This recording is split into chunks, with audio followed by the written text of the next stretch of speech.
May isang binatilyo na iniiwasan ng mga tao sa Barrio Estrella. Yun ay walang iba, kundi si Ismael. Matagal na siyang pagala-gala sa lugar at walang nakakaalam kung saan siya nagmula. Wala siyang magulang, wala ring kapatid, wala ring tiyak na nakakaalam ng kanyang edad. Ang tansya ng ilan ay 15 o 16, pero sa itsura niya ay parang mas bata pa. Payat siya, maitim na parang sunog sa araw, laging marumi ang damit at amoy pawis. Wala siyang permanenteng tirahan. Minsan nakikita siya sa ilalim ng tulay, kung minsan naman sa gubat o di kaya ay sa likod o harap ng kapilya. Marami sa mga taga-baryo ang naniniwala na merong daw dalang malas si Ismael. Sa tuwing may nangyayaring masama, palaging siya ang sinisisi. Tulad na lamang nung namatay ang mga alagang isda ni Caminandro. Nangyari ito sa araw na napadaan si Ismael sa isdaan. Isa pa ay ang batang nasa gasaan. Sabi ng ilang nakakita, dumaan daw ang bata sa tapat ni Ismael bago mangyari ang aksidente. Noon, tahimik lang siyang nakaupo sa gilid ng kalsada at namamalimos. Walang pakialam ang binatilyo sa anumang sinasabi nila tungkol sa kanya. Sanay na siya. Bawat linggo, may bagong tsismis tungkol sa kanya na may kinalaman sa mga kamalasan. Kapag naglalakad siya at napapadaan sa kalsada, napapansin niyang humihinto ang usapan ng mga tao. Yung iba naman, bigla na lang tatalikod. Yung mga bata, pinipigilan ng mga magulang na lumapit sa kanya. Pero kahit na ganun ang trato sa kanya ng mga taga-baryo, kailanman ay hindi siya nakipagtalo o nagtanim ng sama ng loob. Tahimik lang siya. Wala rin siyang lakas ng loob para magsalita. Kahit gusto niyang ipagtanggol ang kanyang sarili, alam niyang wala ring makikinig sa kanya. Marami ang naiinis sa kanya. Madalas siyang ipetisyon ng mga tao na palayasin. Pero kahit ilang beses na siyang itinataboy, palagi siyang bumabalik. Isang gabi, dumating ang isang matandang lalaki. Magulo ang kanyang buhok. Mahaba na parang hindi nagsusuklay sa loob ng maraming taon. Puno ito ng alikabok at putik. Ang mukha nito ay balot ng dumi. Halatang walang ligo ang lalaki. Makapal din ang kanyang balbas. Ang suot niyang lumang t-shirt na kupas ay punit na sa bandang dibdib at may butas din sa tagiliran.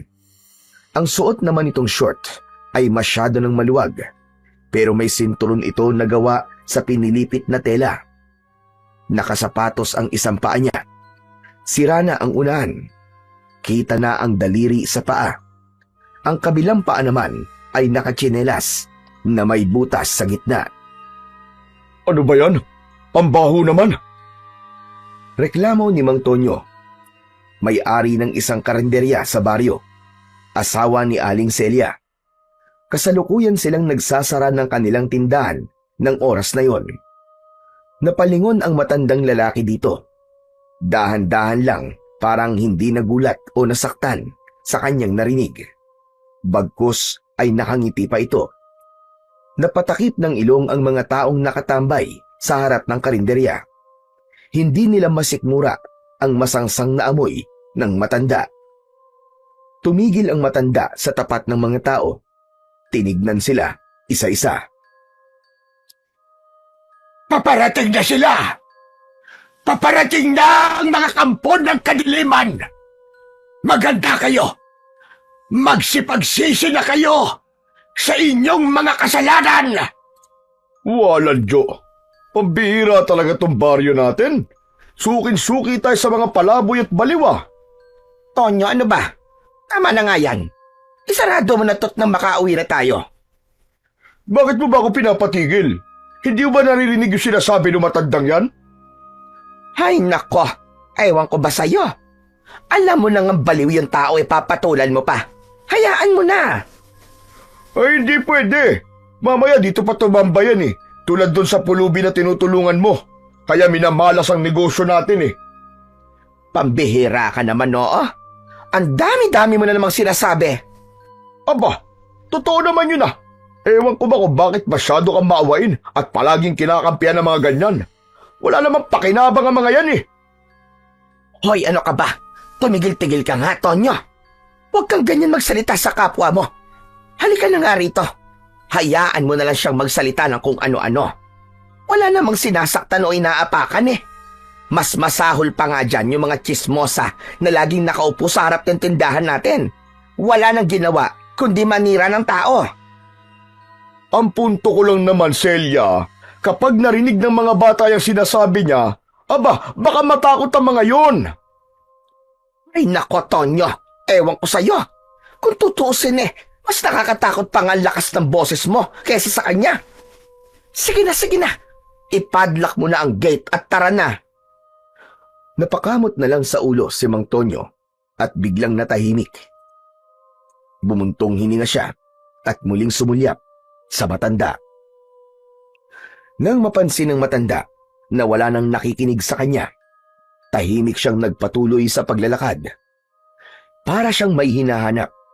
Pagdaan niya sa isang lumang kapilya, bigla siyang tumigil. Tumingin siya sa lupa at nagsimulang manginig ang kanyang mga kamay. Ilang saglit pa, napaluhod siya at humagulgol ng iyak. Walang nakikinig! Walang naniniwala! Humanda kayo! Ano mang oras, magigising ang mga halimaw! Babalik ang mga nilalang na matagal nang ibinaon sa lupa! Maririnig niyo ang iyak nila! May paparating! May paparating na dilubyo! Biglang napabalikwas si Ismael sa kanyang pagkakahiga nang marinig ang tinig ng matandang lalaki. Kaagad niyang nakita ito sa gitna ng kalsada sa tapat ng kapilyang pinagtutulugan niya ng gabing yon. Umupo ang binatilyo, tumingin sa matanda, tapos ay may kinapa sa kanyang bulsa. Maya-maya pa ay tahimik siyang lumapit. Hawak ang isang piraso ng biskwit. Iniabot niya ito sa matanda. Tumingin ito sa kanya. Walang nagsalita, pero ang kanilang mga mata parang nagkakaintindihan. Ngunit ang matandang baliw, tinulungan niya itong tumayo at pagkatapos ay inalalayan palapit sa harap ng simbahan. Pinaupo niya ang matanda sa nakalatag na karton. Lolo, ano pong nangyari sa inyo? Ano po bang sinasabi niyong dilubyo? Narinig mo ba yung sinabi ko kanina? Opo, rinig na rinig ko nga po eh. Masaya ko. Sa wakas, meron na ring makikinig sa akin.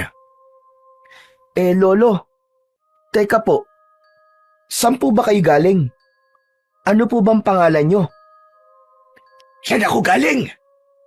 Aba, hindi ko alam. Pero ang pangalan ko ay Berting. Lolo Berting. Ako naman po si Ismael. Napansin ko po na nanginginig po kayo eh. Giniginaw ho ba kayo? Nanginginig ako, pero hindi dahil sa ginaw. Sanay na ako sa ganun eh. Katulad mo lang din ako. Sanay na sa lamig at gutom. Lolo, di niyo pa po nasasagot yung tanong ko kanina eh. Yung tungkol po doon sa sinasabi niyo na dilubyo na paparating. Alam niyo ho eh, parang nangingilabot po kasi ako eh. Paano na lang po ako kapag nagkatotoo po yun? Malamang sa malamang po sa baryo na to, ako ang unang mabibiktima. Kaya sabihin niyo po sa akin kung ano pong mangyayari para po makapaganda ako. Saglit na natahimik si Lolo Berting. Tumingala siya sa langit. Tahimik na pinagmasdan ang gumagalaw na ulap na unti-unting tinatakpan ang buwan. Makinig ka sa aking mabuti, Ismael. May isang nilalang ng dilim at malapit ng magising. Isang halimaw na masahol pa sa isang bangungot Ha? Anong klaseng nilalang po, Lolo? Tao ba siya na isinumpa o hayop na tinuruang maging masama? Hindi. Hindi siya isang tao. At mas malala pa siya sa isang hayop. Isa siyang halimaw na kayang mag-anyong tao pero wala siyang kaluluwa. Isa siyang kampon ng kadiliman. Kampon ng kadiliman? Ibig niyo po bang sabihin? Parang aswang po ba? Tama ka. Pero mas makapangyarihan pa siya sa mga karaniwang aswang. Nakakatakot ang dala niyang delubyo. Yung baryo namin dati, inubos niya. Pinatay niya ang lahat ng tao. Kabilang na doon at buong pamilya ko. Walang awa siyang aswang. At ang kanyang mga sundalo. Aba, talagang may sundalo pa ang mga aswang ah. Huwag kang tumawa. Hindi ako nagbibiro iyo. Ang aswang na yun ay tinatawag na ulog. Isang matandang aswang na itinuturing na ina ng mga tiyanak. Ano po? Ina ng mga tiyanak? Tama ka. Ang ulog ay di lang basta isang halimaw. Isa siyang matandang babae na may alam na sinaunang orasyon. Isang dasal na galing pa sa lahi ng mga unang manggagaway. Sa pamamagitan ng orasyon na yon, kaya niyang pabangunin ang mga sanggol na hindi na ipanganak. Yung mga pinatay sa sinapupunan, yung mga isinakripisyo at mga naging biktima ng aborsyon na walang pangalan, walang libing, walang dasal. Yung mga pinabayaan. Grabe! Malakas pala at makapangyarihan ng isang ulog. Pambihira, kung talagang kaya niyang bumuhay ng mga tiyanak, abay nakakatakot nga naman talaga. Lalo na dito sa baryo, marami siyang mabubuhay na sundalo dito. Ano? Talaga? Paano mong nasabi? Isa po akong palaboy dito. Kung saan-saan po ako napapadpad dito sa baryo. Marami na po akong nasaksihan dito na kung tutusin, hindi ko na po sana dapat nakita. Ano naman ang mga yon? May isang bakanting lote po dun. Dun po sa may tabing ilog. Ginagawa pong tapunan ng mga ganon. Madalas nga po, itinatambak lang po na parang basura eh. Hindi pwede. Hindi pwede. Kung ganun, ay mas manganganib ang baryo na ito. Dahil ang lugar na sinasabi mo, Utoy, perpekto yon sa ritual ng ulog. Kung ganun, paano po natin mapipigilan ng aswang na yun sa masamang plano niya? Kailangan nating hanapin ang ngipin ng dragon. Ano po? Ngipin ng dragon? Lolo, totoo po ba yun? Akala ko po katang-isip lang po mga dragon. Hindi lahat ng alamat ay katang-isip, Ismael. Totoo ang mga dragon. Sa mga sinaunang kwento, ang dragon ay isang espiritu na may mahalagang tungkulin sa mundo ng mga patay. Ano pong ibig yung sabihin? Malalaman mo din sa takdang panahon. Kaya pala, walang nakikinig po sa inyo na ibang tao eh. Hindi po kapanipaniwala yung mga sinasabi nyo eh.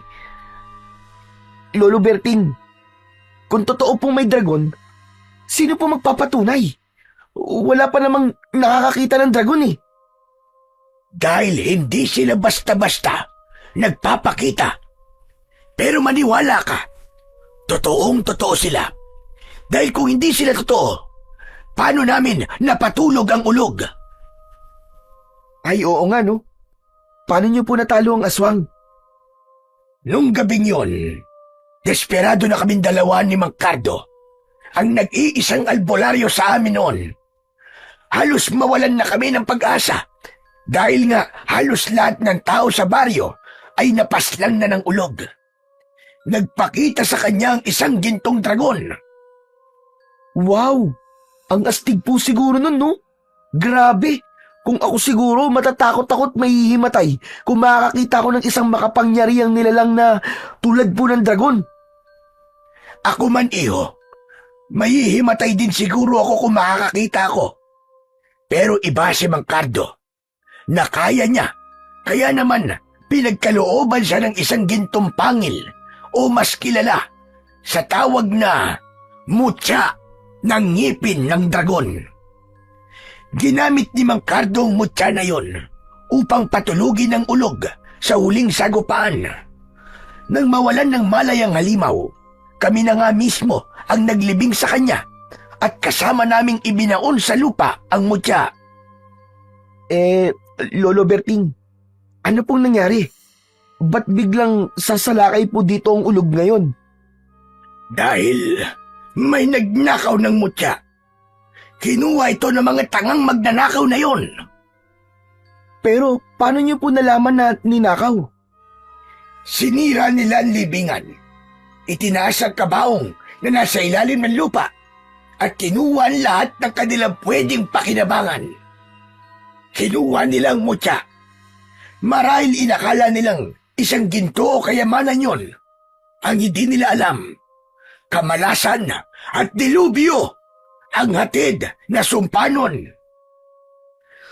At ang tanging paraan lang po para matalo ang ulog ay ang mutya, ganun po ba?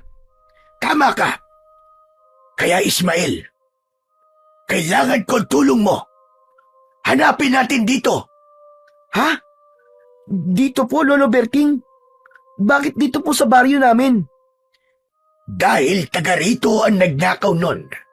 Ginagamit nila sa pansarili nilang interes. Ganun po ba, Lo? Pero napakarami pong tao dito. Paano ko po malalaman kung sino pong may hawak ng mutya? Kausapin mo sila. Magtanong-tanong ka. Napayuko si Ismael. Hawak pa rin niya ang pakete ng biskwit. May natira pang isa. Kita sa mukha niya ang pag-aalinlangan. Lolo, hindi ko alam kung may makikinig po sa akin dito eh. Kasi dito po sa lugar namin, hindi po nila ako pinapansin. Saka, wala po akong halaga sa kanila dito. Hindi mo kailangan ng pansin nila. Kailangan mo lang ng lakas ng loob at pananampalataya. Dahil kahit ang pinakamahinang tinig ay kayang umalingaw-ngaw kung ito ay totoo. Tumango si Ismael. Kinagat niya ang huling piraso ng biskwit. Ramdam ko, Ismael. Hindi ka naniniwala sa akin. Ramdam na ramdam ko yon. Kaya bukas, sasamahan kita. Ipapakita ko sa iyo ang mismong libingan ng ulog. Hindi na sumagot ang binatilyo. Nakita niyang nahigana ang matanda at sa isang iglap lang, nakatulog na kagad ito. Madilim-dilim pa nang magsimula ang lakad nina Ismael at Lolo Berting. May mga hamog pa sa paligid at sobrang lamig. Ang mga bahay na nadadaanan nila ay halos sarado pa. Maya-maya nang makalampas sila sa baryo, mga 2 kilometro ang layo, pumasok sila sa loob ng kakahuyan. May makipot na daan papunta sa isang bahagi ng gubat na hindi na madalas puntahan ng mga tao. Tahimik sa lugar na yon at walang maririnig, kundi huni ng mga ibon at mga tunog ng sanga na kanilang naaapakan. Lolo Berting, sigurado ba talaga kayong ito yung dinadaanan natin? Ang kipot tsaka masukal po eh. Mamaya po may ahas dito. Baka mamaya matuklaw pa tayo. Huwag kang mag-alala. Kabisado ko ang lugar na ito. Ilang beses na rin ako nakarating dito. Basta't sumunod ka lang sa akin at huwag kang lalayo sa likod ko. Patuloy silang naglakad sa makipot na daan at pagkalipas ng halos 30 minuto ng paglalakad, huminto ang matanda sa harap ng isang kumpol ng matatandang puno. Isa dito ang may kakaibang itsura. may malaking hukay sa paanan nito. Napalunok si Ismael nang makita ito. Nandito na tayo. Dito nakalibing ang ulog. Yumuko si Lolo Berting at marahang tinanggal ang ilang tuyong dahon sa ibabaw ng lupa. Lumitaw ang isang lumang takip ng kabaong. Wasak ang gilid nito. May mga bitak na rin ang ataol. Halatang pinwersang buksan. Huminga ng malalim si Lolo Berting bago dahan-dahang iniangat ang takip. Sa loob, naroon ang ulog.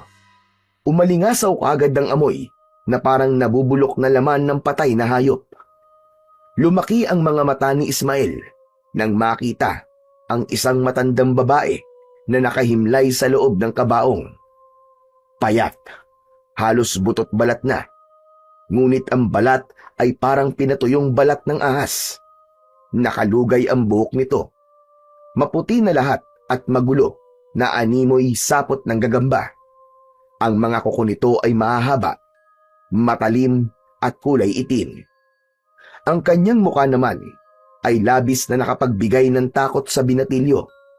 Ang isang mata kasi nito ay bahagyang nakadilat at kulay pula, habang ang isa naman ay nakasara, malalim at natuyo na. Parang nakain na ng uod, naaagnas na rin ang gilid ng kanyang muka. Yan! Iyan ang ulog. Ang aswang na ina ng mga tiyanak. Tumango si Ismael. Nakatitig pa rin siya sa walang buhay na katawan ng aswang. Lolo Berting, may tanong lang po ko. Ano yun, Ismael? Sige. Kung ganito po kasama ang nilalang na to, bakit hindi na lang nyo sinunog ang katawan niya? Bakit hindi nyo na lang po tinapos ang lahat habang mahina pa siya? Wala naman siyang karapatang mabuhay, lalo na kung puro kasamaan lang ang dala niya. Hindi ganon kadali yun, Ismael. Ang ulog ay hindi basta-bastang nilalang. May lason ng katawan niya. Kapag sinunog mo yan, ang sino mang makakaamoy ng usok ay siguradong matetepok. Hindi pwede ang karaniwang apoy. Dapat isang makapangyarihang apoy ang gamitin. Hala, grabe, ganun po ba? Kung ganun talagang nakakatakot pala yan. Tama ka. At ayon sa kwento ng lolo ko noon, ang kanyang mga ninuno ay nakaengkwentro na din ng isang ulog. Sinunog nila ito, pero marami sa kanila ang sumuka ng dugo. Para daw silang sinasakal hanggang sa nawalan na ng hangin. Kaya po pala, inilibing nyo na lang. Teka, bakit nyo nga po ba ako isinama dito? Dahil alam kong hindi sapat ang kwento lang iyo. Kailangan may makaalam ng totoo. Dahil kapag may nangyari sa aking masama, ikaw na lamang ang tanging pwedeng magpatuloy at magsabi sa kanila ng babala. Muling napatitig si Ismael sa matandang aswang. Bahagya siyang napaatras nang makitang tila gumalaw ang ilang daliri nito. Lolo! Lolo, tingnan niyo! Gumalaw po yung kamay niya! Huminahon ka at huwag ka masyado maingay at baka mapabilis ang pagising niya. Lolo! Lolo, tara na! Natatakot na po ako sa nilalang na yan! Ismael! Hindi na ako sasama pabalik sa baryo. Ha? Hindi na kayo sasama? Bakit po? Paano po ako? Hindi ako pwedeng umalis dito. Kailangan kong bantayan ang katawan niya para subukang pigilin ang pag-aasik niya ng lagim. Makinig kang mabuti sa akin, Ismael. Gawin mo ang lahat para maiparating sa mga tao ang pagdating ng dilubyo. Pero tulad nga po ng sinabi ko kagabi, isa lang po akong pulubi. Wala po makikinig sa akin Lahat sila tiyak na pagtatawanan lang po ko. Saka, isa pa, baka kung magsabi ako ng tungkol sa dilubyo, baka sa akin po isisi yun. Lalo na tagtingin po nila sa akin ay malas Paano po sila maniniwala sa akin? Alam ko kung ano ang pakiramdam ng hindi pinaniniwalaan. Danas na danas ko na yan, mula noon hanggang ngayon. Pero tandaan mo, minsan, hindi mo kailangan ng tiwala ng lahat. Isang tao lang ang kailangang maniwala sa'yo. At yun na ang simula. Pero, natatakot ako, Lolo Berting eh. Sana hindi nila magkatotoo ang mga sinasabi mo, Lolo Berting. Yun din ang gusto kong mangyari. Pero malinaw ang pangitain ko. Magigising ang ulog na ito. At pag nagising siya, doon na siya maghahasik ng lagim. Tinignan nito si Ismael na puno ng takot at pagkalito. Bantayan mo ang gabi, iho. Pakinggan mo ang hangin. At kung may maririnig kang iyak ng sanggol, wag na wag kang lalapit. Lumayo ka kung kinakailangan. Dehado ako nito. Paano ako? Isa lang po akong palaboy eh. Saan ako magtatago? Kaya kailangan mahanap mo ang mutya ng ngipin ng dragon para mapatahimik kagad ang halimaw na ito. Paano ko po yun nahanapin? Kung hindi ka pwedeng magtanong, magmasid-masid ka. O sige na, umalis ka na habang maaga pa. Gawin mo sana ang lahat, iyo. At saka nga pala, may isang paalala pa ako. Ang ulog ay isang mapagpanggap na nilalang. Huwag kayong magtitiwala sa mga estranghero. Umalis na si Ismael mula sa libingan ng ulog.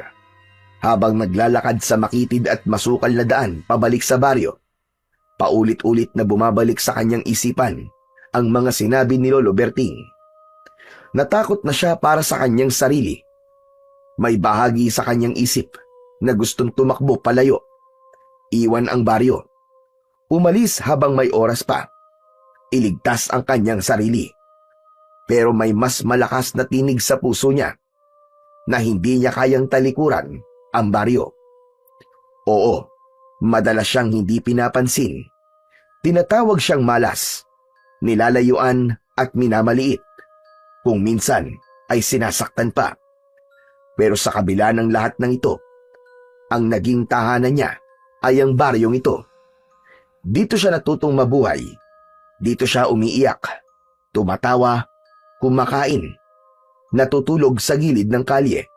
At sa kabila ng lahat, dito siya umaasang isang araw ay may makakakita rin sa kanya bilang isang tao.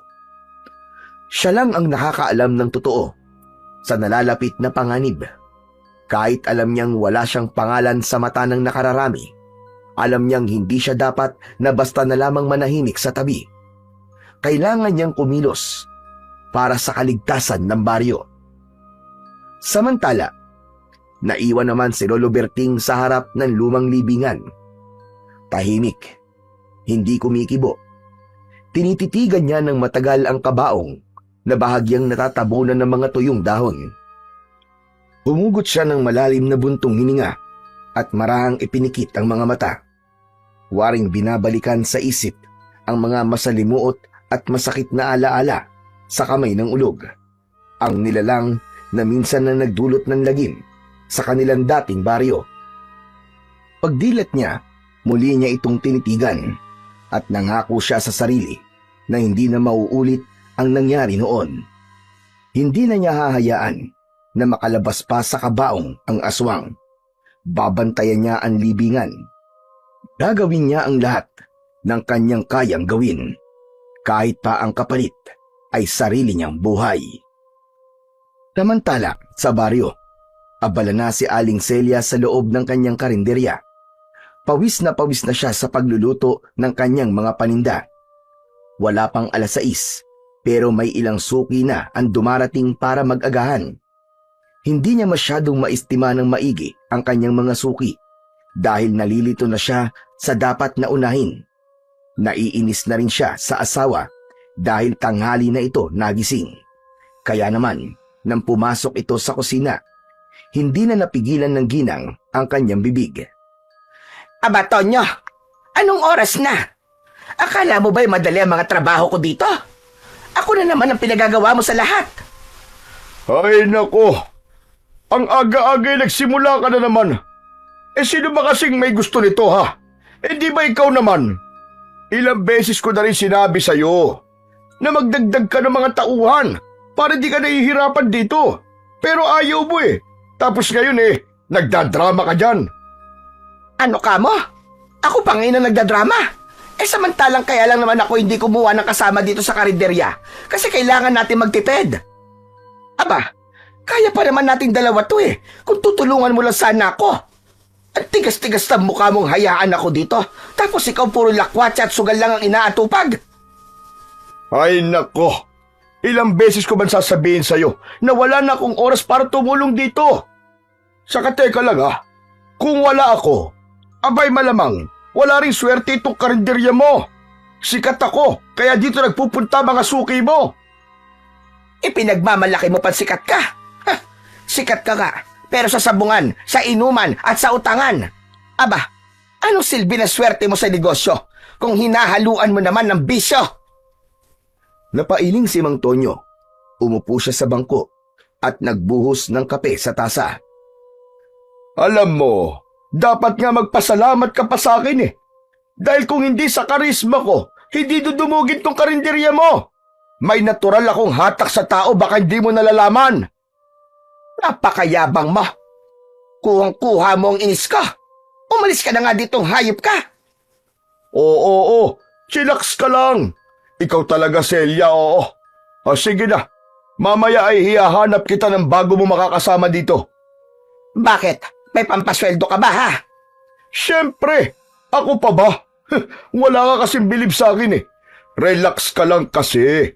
Konting tiis na lang, yayaman din tayo. Malapit na talaga.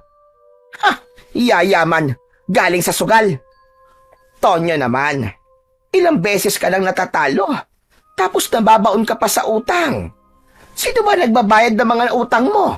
Ako, hindi ba? Tapos hindi mo naman binabayaran kapag nananalo ka. Huwag ka nang mag-alala, Celia. Naumpisahan na ang swerte. Pati nga tong karinderya, di ba siniswerte na? Di mo ba ramdam? Huwag mo na akong kinokontra kapag nagsusugal ako para wag ako malasin. Kaka alam mo ba, na isahang tama ko lang. Itong karinderya mo, magiging restaurant to, maniwala ka. Sos! Ayan na naman. Paandara mo na naman ako ng mga walang silbing pangako mo na yan. Itong karinderya ko, dumadami ang suki ko kasi masarap ang mga luto ko. At mas lalong uunlad to kung sana'y tumutulong ka. Yun lang yun. Ay nako, alam mo, kahit na anong gawin ko, mali pa rin ako sa paningin mo Kung ayaw mo maniwala sa swerte ko, di wag. Basta ko, alam kong darating din yung panahon natin. At kapag dumating yon, tignan natin kung sinong unang ngingiti. Hindi na pinansin ni Aling Celia ang asawa at nagpatuloy na ito sa kanyang ginagawa. Matapos maubos ang kape, tumayo na ang lalaki. Lumabas siya sa karinderya at agad na nakipagkwentuhan sa mga kapwa niya sa bungero sa may kanto. Naiwan si Aling Celia sa loob ng karinderya. Tahimik lang siyang nag-aasikaso ng kanyang mga customer. Nagliligpit siya ng mga pinagkainan, nagbabalot ng take-out, nagluluto at naghuhugas ng pinggan. Hay nako! Ano ba naman buhay ito? Kailangan ko na siguro talagang humanap ng mga kasama dito sa tindahan. Wala na talaga silbi ang asawa kong magaling. Pwisit talaga. Kung bakit ba sa dinabi namin ng lalaki, siya pang napili ko. Napakamalas ko naman. Ilang oras pa ang nakalipas habang abala sa pag-aasikaso ang babae. Napansin niya si Ismael na paparating. Dahan-dahan ang lakad nito. Parang wala sa sarili. Tulala at parang may malalim na iniisip. Napatingin si Aling Celia sa orasan. 9:00 na ng umaga. Ismael! Hoy, Ismael! Halika nga rito. Napalingon si Ismael, parang nagulat sa tawag. Saglit siyang tumigil. Tinignan niya si Aling Celia, sa kadahan-dahang lumapit. Tahimik pa rin siya at nakayuko. Oy, bata ka. Ano ba nangyari sa'yo? Parang ilang araw ka nang di natutulog ah. Kumain ka na ba ha? Umiling lang si Ismael. Walang salitang lumabas sa bibig. Tumangu-tangu lang siya ng marahan. O siya, halika na. Pumasok ka na muna rito. Dito, maupo ka. Mag-almusal ka muna bago ka kung saan-saan magpunta. May natira pang sinangag tsaka longganisa. Mainit-init pa yan. Hindi na tumanggi si Ismael. Tahimik siyang naupo sa isang sulok ng karinderya. Agad namang inihain ni Aling Celia ang pagkain. Nilagyan niya ng kanin, itlog at 3 pirasong longganisa ang plato. Sabay naglagay ng malamig na tubig sa baso. O, hayan ha. Kumain ka lang dyan. Di mo na kailangang bayaran yan. Salamat po, Aling Celia. Kayo na po talaga ang pinakamabait po dito sa baryo. Hay nako. Huwag mong sabihin yan at baka marinig ka ng asawa kong si Tonyong demonyo. Baka kung ano na naman nasabihin nun. Hindi mo ba alam? Ayaw na ayaw nun sa'yo. Ay nako. Ewan ko ba doon kung bakit? Kaya nga po, napapansin ko rin po eh. Hindi po ako makalapit kapag nariyan po siya. Pabayaan mo na. Wala namang alam yun kundi sugal, sabong at inom. Minsan nga iniisip ko mas mabuti pang wala na lang akong asawa Perwisyo sa buhay ang asawa kong yon at walang silbi. Napangiti ng konti si Ismael sa sinabi ng ginang. Tahimik na nagsimulang kumain ang binatilyo. Gutom na gutom ito. Doon lang niya naisip na ilang araw na din siyang hindi nakakakain ng matino. Tulad ng nakarang araw, na tanging ilang piraso lang ng biskwit ang kanyang ginawang panghapunan. Napansin naman ni Aling Celia na nanginginig ang kamay niya habang isinusubo ang pagkain. Nako, ganyan ka ba talaga kagutom? Kawawa ka naman. Di bale, may tinapay pa ako dyan. Itago mo para may pangmeryenda ka mamaya ha. Tapos mamayang gabi, dumaan ka dito. Bibigyan kita ulit ng pagkain. Talaga po? Ayos lang po ba sa inyo yun, Aling Celia? Hindi po ba nakakahiya? Kasi nababawasan ko po ang pagkain at kita nyo. Aba, hindi Huwag mong iniisip yan. Mas gusto ko nga yung may nakikinabang sa ginagawa ko kaysa naman dun sa isa na kahit maghugas ng pinggan ay hindi magawa. Puro pasarap pa. Buwisit talaga. Napatingin silang dalawa sa labas. Sa hindi kalayuan ay nakita nila ang lalaki na patuloy na nakikipagkwentuhan sa mga sabongero. May hawak na itong bote ng beer kahit umaga pa lang. Oh, nakita mo na. Di ba ang galing? Ang sarap ng buhay. Samantalang ako dito, nagkakandakuba na sa pagtatrabaho. Aling Celia, meron po ba akong maitutulong sa inyo? Nako, ayos lang. Pero alam mo, kung gusto mo, minsan bumalik-balik ka dito. Pag wala yung asawa ko, tulungan mo ko maghugas ng pinggan. Libre pagkain at bibigyan pa kita ng sahod. Talaga po? Sige po, Aling Celia. Tsaka kahit wala pong sahod, okay na po sa akin. Kahit libreng pagkain lang po, masayang-masaya na po ako nun. Kahit po ngayon, tutulungan ko na po kayo sa mga trabaho po dito. Talaga? O sige, kung yan ang gusto mo. O siya, ituloy mo muna yung pagkain mo ha. Aasikasuhin ko lang yung mga bumibili. Ipinagpatuloy ni Ismael ang kanyang pagkain. Ngunit nang matapos siya, bigla naman niyang naalala ang kanyang nakita sa gubat at ang dilubyo na maaaring mangyari sa kanilang baryo. Nalungkot ang binatilyo dahil sa kabutihan ni Aling Celia sa kanya. Hindi na lang sarili niya ang gusto niyang mailigtas. Kailangan na talagang mahanap ang mutya. Ayoko masaktan si Aling Celia. Tahimik niyang inilagay sa gilid ng mesa ang pinagkainan niya. Tumingin siya sa paligid ng karinderya, sa mga upuan, sa kurtinang medyo naninilaw na dahil sa tagal ng nakasabit sa lumang larawan ni Aling Celia at ng asawa nitong nakasabit sa dingding. Bigla siyang natulala. Ngunit bigla siyang nagising sa kanyang pag-iisip nang bumalik si Aling Celia, bitbit ang bayad ng customer. O ano, ayos ka lang ba riyan? Parang ang lalim ng iniisip mo. Opo Aling Celia, okay lang po ako. Eh bakit parang malungkot ka?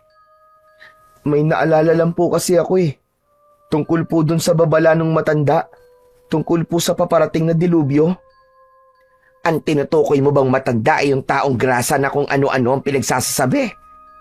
Nako, huwag kang maniniwala sa mga ganon. Kasi yung isip nila kung saan-saan nakakarating at namamasyal. Minsan, dala na lang din ng katandaan o gutom. Kaya kung ano-ano na lang ang lumalabas sa bibig. Huwag mo nang masyadong intindihin yon, iho. Hindi po Aling Celia eh. Hindi po siya matandang baliw. Nakausap ko po siya ng maayos kagabi at kanina po, meron po siyang pinakita sa akin. Mga bagay po na magpapatunay po na totoo nga po mga sinabi niya. At ano naman ang mga pinakita niya sa'yo? Aling Celia, isang lumang libingan po sa gitna ng gubat. Doon po ako galing kanina. Sabi niya po, doon nakalibing ang ulog na posibleng umatake dito sa baryo natin. Ano ka mo? Ulog? Opo, isa pong aswang. Eh di ba't sabi mo ay nakalibing na ang ulog na yan? Bakit ka nag-aalala? Eh patay naman pala. Aling Celia, ang sabi po niya sa akin magigising daw po ito. Kasi po, may nagnakaw po ng mutya ng ngipin ng dragon. Kailangan daw po ito mabawi at maibalik sa libingan para hindi po ito magising. Aba, nakakatakot nga naman yan, iho. Pero sigurado ka bang ulog ang nakita mo? Opo, Aling Celia. Nakakatakot nga po siya. Ang pangit po ng mukha niya. Parang halimaw. Parang kalahating ahas at kalahating tao. At kung totoo po na magising ito, lahat po ng tao dito mauubos po. Ganon kalakas ang aswang na yon? Opo, Aling Celia. Jesus Maria Josep, eh paano yan? Paano natin hahanapin yung mutya na yon? At saka, sigurado ba'y matanda na taga rito'y magnakaw? Opo, sabi niya nakita niya daw po ito sa kanyang mga pangitain. Kung ganon, tutulungan kita, Ismael. Hahanapin natin ang mutya. Talaga po? Naku, salamat po, Aling Celia. Totoo nga po pala yung sabi ni Lolo na hindi ko kailangan ng tiwala o paniniwala ng lahat kung may isang maniniwala. Yun na daw po ang simula. Teka, ang lalim nun ah. Pero sandali, ano ba ang itsura ng mutya ng ngipin ng dragon? Mukha daw po itong pangil na matulis ang dulo. Kulay ginto daw po ito, Aling Celia. Kaya napagkamalan na may halaga nung magnanakaw. Kulay ginto. Kaya pala. Abay kung ako rin naman na makakakita nun, baka maisip ko rin na ginto talaga yon. Pero sabi mo, pangil yun ng dragon. Eh hindi ba yung delikado sa taong may tangan nito ngayon? Delikado po. Sobrang delikado po dahil ito po ang dahilan kung bakit magigising po ang ulog. Ang mutya na nagpatulog dito ng mahabang panahon. Iniligay po yun ng isang biyasang albularyo para protektahan po ang lahat laban po dun sa malupit na aswang. O Ismael, ano ba yan? Parang lalo kong kinikilabutan sa kwento mo. Sa tono ng boses mo parang totoo nga. Maniwala po kayo, Aling Celia. Totoong-totoo po ito. Naniniwala po ako dun sa matanda. Kasi nakita ko po talaga yung aswang sa kanyang libingan. Natatakot po ako, Aling Celia. Kapag hindi ko nahanap ang mutya, posibleng ako po ang pinakauna niyang magiging biktima. Wala po akong bahay na masisilungan o mapagtataguan kung sakali man po na umatake siya. Ako po ang unang mamamatay. Huwag kang matakot. Huwag kang matakot, Ismael. Kailangan mo ng masisilungan. O siya, sige. Dumito ka muna sa loob ng tindahan ko. Po, seryoso ko. Para mabawasan yung takot na nararamdaman mo. Dito ka. Ibibigay ko sa iyo ang isa kong susi. Mamayang gabi, kapag tahimik na, saka ka pumasok dito. Dito ka matulog. Maghahanda din ako ng hapunan mo. Ilalagay ko dun sa ref. Pero itong tatandaan mo. Kailangan mong lumabas ng maaga o madaling araw pa lang para walang makakakita sa iyo, ha? Para hindi ka makita ng asawa kong inutil. Alam mo na, malaking problema yon pag nagkataon. Naku, maraming salamat po, Aling Celia. Hindi ko po alam kung paano ko po kayo mapapasalamatan. Ang bait-bait niyo po talaga sa akin. Hay nako, wala yon iho. Huwag mong isipin yon. Ginagawa ko to kasi alam kong mabuti kang bata. Hindi mo rin naman ginusto na maging ganyan ang buhay mo, hindi ba? Kundi lang sana tarantado ang asawa ko Aampunin na kita Ayos lang po yun, Aling Celia. Sanay na rin naman po ako sa buhay sa lansangan. Malaking bagay na po itong ibinigay niyo sa akin. Napakabait niyo po. Ngumiti si Aling Celia. May dinukot ito sa kanyang bulsa. Isang lumang susi. Inabot niya ito ng palihim kay Ismael. O ayan ha. Gamitin mo yung susi na yan kahit na anong oras mo gustong pumunta dito.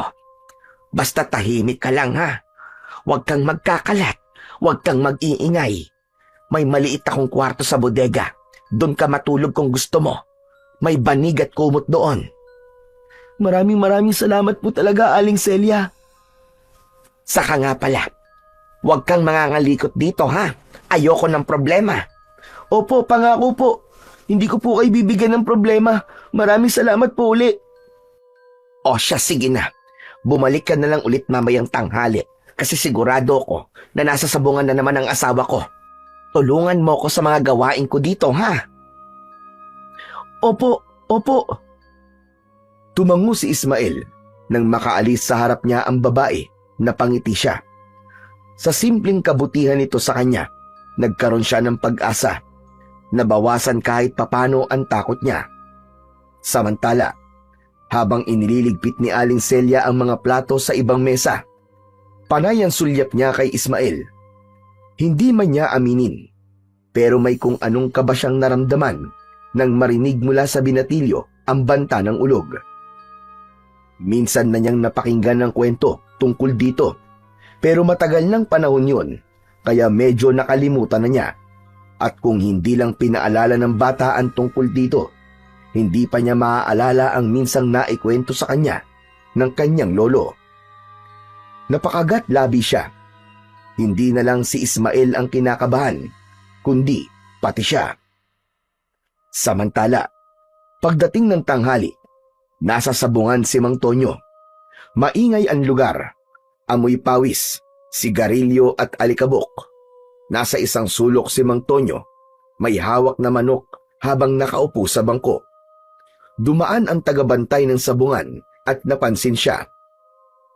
Aba, Mang Tonyo! Andito ka na naman! Iniwan mo na naman yung asawa mo doon sa karinderya! Nako, pabayaan mo yun doon. Kaya-kaya na niya mga gawain doon Marunong yun sa lahat Ako, dito ako kailangan. Dito ang swerte ko At dito maraming pera. Iba ka talaga. Kung sa bagay, ilang araw ka na siniswerte Sana all. Lahat ng pusta mo, paldo. Aba, syempre. Akin lahat ng swerte. Kaya't magdididikit ka sa akin. Kaya nga para ka may agimat. Aba, anong agimat? Wala. Wala akong agimat. Anong pinagsasabi mo? Swerte lang talaga ako. Tumawa si Tonyo, sabay lakad papunta sa gitna ng sabungan, habang patuloy ang tawanan at sigawan ng mga tao. Kinagabihan, matapos ang maghapong pagtulong sa karinderya, napaupo si Ismael sa tabi ng kalan. Tahimik na ang paligid. Wala na ang mga suki. Wala na rin ang amoy ng nilulutong ulam. Tapos na rin siya sa maghapong hugasin. Lumapit sa kanya si Aling Celia na may hawak na plastik ng mga panindang natira. Ismael, mauuna na ako ha. Uuwi na muna ako sa bahay. pakicheck na lang itong pinto sa likod ha. Yung mga kaldero, bukas na lang linisin. Magpahinga ka na rin. Alam kong pagod ka na, iho. Opo, ako na pong bahala. Ngumiti lang si Aling Celia, pero may bakas ng pagod at pag-aalala sa kanyang muka. Lumingon pa ito sa paligid bago tuluyang lumabas at isinara ang pintuan. Pagkaalis ng babae, tumayo si Ismael at isinara ang mga bintana. Tahimik na niyang pinatay ang ilaw sa loob, maliban sa isang maliit na bombilyang nakasabit sa may kusina. Huminga siya ng malalim at nagtungo sa bodega. Nakita niyang may pang-isahang higaan doon sa gitna ng mga lumang sako at kahon ng mga dilata. Nahiga na ang binatilyo at sinubukang matulog. Ngunit ilang minuto pa lang ang lumilipas, may narinig siyang kaluskos. Maingat, dahan-dahan. Parang may naglalakad sa labas ng karinderya. Naisip kagad ng binatilyo na baka magnanakaw. Narinig niyang may nagbukas ng pinto hanggang sa may narinig siyang boses. Dito na lang tayo. Wala naman tao dito eh. Tayo lang. Nanlaki ang mata ni Ismael. Agad siyang gumapang sa likod ng mga sako at nagtago sa dilim. Mula sa siwang ng pinto ng bodega, nasilip niya si Mang Tonyo, kasama ang isang babae. Medyo bata pa ito, naka-miniskirt at may makapal na kolorete sa muka. Nagtanong ang babae kung talaga bang walang makakaistorbo sa kanila. Wala na. Umuwi na yung matanda kong asawa eh. Halika na. Pumasok sila sa loob ng bodega, sa mismong lugar kung saan kanina lamang ay nakahiga si Ismael. Napansin ng lalaki ang ayos ng katre. Napakunot ang noo nito at sandaling nag-isip. Naglakad-lakad si Tonyo, parang sinusuri ang paligid. Napahigpit ang hawak ni Ismael sa lumang sako habang nakayuko sa likod ng mga kahon. Bumundol ang labis na kaba sa dibdib ng binatilyo. Akala niya ay mahuhuli na siya. Mabuti na lang at nagmadali ang babae at sinabing tapusin na nila ang kailangan nilang gawin dahil gusto na rin itong umuwi. Agad na inalis ng lalaki ang itim na jacket at ibinaba ito sa sahig. Hinila niya ang babae palapit sa kanya. Hindi na sila nag-aksaya ng oras. Si Ismael, sa kanyang pinagtataguan, ay napatakip na lamang ng bibig gamit ang dalawang kamay. Hindi na siya halos humihinga. Ang kanyang mga mata ay nanlaki at ang kanyang pisngi ay nag-init sa nakikitang nagaganap. Dahan-dahang hinagkan ni Mang Tonyo ang leeg ng babae habang abala sa pagbukas ng kanyang sinturon. Ang swerte ko talaga ngayong gabi. Iiwas sana ni Ismael ang kanyang paningin, pero biglang napako ang kanyang mga mata sa leeg ng lalaki. Nakita niya ang suot nitong kwintas na may palawit na gintong pangil. Tumulo ang luha sa mga mata ni Ismael. Hindi lang lihim na pagtataksil ang kanyang nasaksihan, kundi dahil din sa isang mas mabigat na katotohanan. Nalaman niyang ang mismong asawa ni Aling Celia ang siyang sinasabing magnanakaw ng mutya. Siya ang kumuha ng bagay na hindi dapat galawin. At ngayon, alam ni Ismael na ito ang magiging dahilan kung bakit muling magigising ang halimaw na matagal nang natutulog. Maya-maya, unti-unting bumagal ang kilos ng dalawa. Parang hinahabol ang hininga hanggang sa tuluyang humiga si Tonyo habang pinupunasan ng noo. Tumayo ang babae, isinuot nito muli ang kanyang damit at kinuha ang perang iniabot ng lalaki. Ayos. O paano? Gaya ng dati ha. Sa susunod ulit, text mo lang ako. Tumango ang babae bago lumabas. Nanatili si Tonyo sa higaan. Nakapikit, nakangisi. Maya-maya ay umupo ito at kumuha ng yosi sa bulsa at sinindihan ito. Si Ismael sa kanyang pinagtataguan ay nanatiling hindi gumagalaw. Nanginginig siya sa galit at inis. Hindi niya maintindihan kung bakit kailangan gawin ito ng asawa ni Aling Celia. Maya-maya ay nakita niyang tumayo si Mang Tonyo at lumabas na ng bodega. Madaling araw nang lumabas si Ismael sa karinderya. Hindi na siya nakatulog ng gabing yon. Medyo lumayo siya ng konti sa tindahan at doon ay inabangan niya si Aling Celia. Nag-iingat na din siya na makita ni Mang Tonyo kung sakali man na dumating na ang mag-asawa. Maya-maya lang ay nakita na niya si Aling Celia na paparating. May mga bitbit na itong isang basket ng mga pinamili sa bayan. Agad niyang sinalubong ang babae at tinulungan. Nang mailapag na nila ang mga ito sa loob, kaagad na nagbukas ng usapan si Ismael.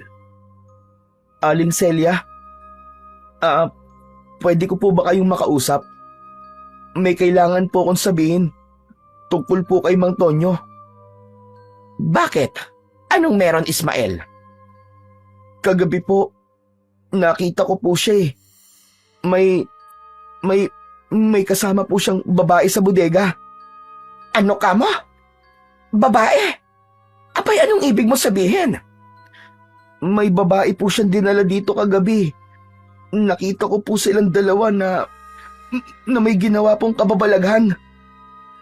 Hindi. Hindi totoo yan, Ismael. Oo, lasinggero at sugaro lang asawa ko.